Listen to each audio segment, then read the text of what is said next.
It's that time of the year again.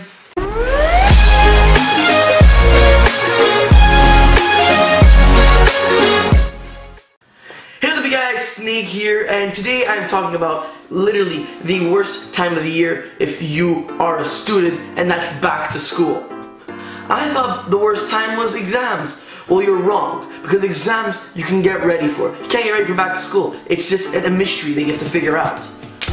At least for exams, you've been preparing all this time. You know what you've been doing this summer instead of staying sharp? You've been watching Netflix, staying up all night, and sleeping all throughout the day. And that's what summers are for, but that's besides the point. I think I can speak for everyone when I can say going back to school is probably the worst feeling ever. For one thing, I mean, like waking up early in the morning. Like I always say this, if classes started even just an hour later, life would be so much better. Because waking up early in the morning, especially after spending your entire summer staying up till 4 a.m. or however late you stay up and sleeping throughout the day, it is the hardest thing. Also the stress of our schedules. High school students, we go there for the orientation, whatever the hell it is, and they give us a schedule. And there's a stress of having a good schedule. Last year, the only thing I thought was really dumb on my schedule was I go from on one of the days, I go from the 3rd floor to the 1st floor to the 3rd floor. And it's just going up and down. It just didn't make sense. That was the only thing that just like, who made this? And that also goes with the teachers and the boring classes.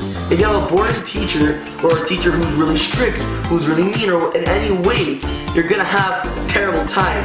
It's just a sucky feeling looking at your schedule and it's like, great, and that's my teacher the entire year. And if you don't like them, well, it's too bad.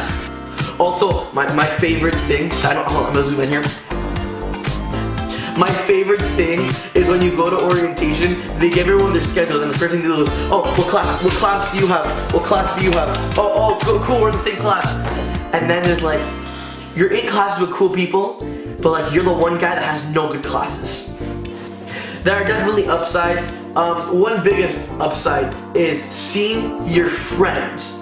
Now I classify friends in many ways. There are your best friends that you'll see in and out of school, or even if you don't go to school, you'll see them every single day. That's what I have with Lizard, with Cobra. Friends that you'll see no matter what. There are friends that you have at school that you're really close to them, you really want to do things outside of school, you just never get around to it. Either they're busy, or you're busy, or your plans don't match up, or whatever. You really want to hang out after school, outside of school, but you don't. Then you got your school friends. These are your friends that you love hanging out with at school. You hang out with them all the time, they're great people, you talk to them, whatever. But when it comes to being outside of school, you're never gonna see them again. Maybe here and there, you see each other in public, you're gonna say hi, yo, what's up? You're never gonna hang out with them outside of school. They're your school friends. Also, in the quote of my friend Massimo, having something to goddamn do during the day. I paraphrase, but he has a point. When, like, if you're doing things all the time and doing things during the summer, that's great. But there are people who don't do things every day, that they're home for whatever reason. And you know what? Thank God. They're like, oh, thank God we're starting school again. I can actually get out of this house. I can actually do something and not waste my day being bored. And that was his thing. And that's kind of an upside I just want to throw in there because I'm quoting him. Okay, all in all though, you know, a new school year is like a second New Year's for students. Because it's like, last year you were like one way, and this year you want to make a difference. You want to change how you are at school. So you set a goal. You set goals for yourself. You're setting goals for yourself like, this year I will be top of the class. This year I'll be super organized and be the greatest student I can be. Now they're not unobtainable goals. Go for it. But I feel like most people should be making the goals that this year, I'm gonna get an average amount of sleep every night and not watch Netflix all the time.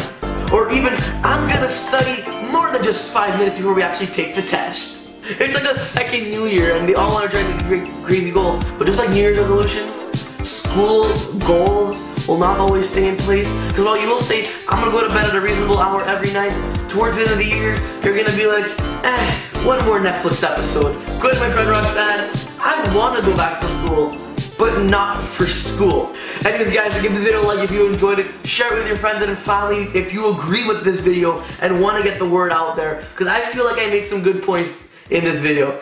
Lastly, subscribe, new videos every Tuesday and Saturday. Anyways guys, I'm Snake, I'll see you in the next one. Peace out.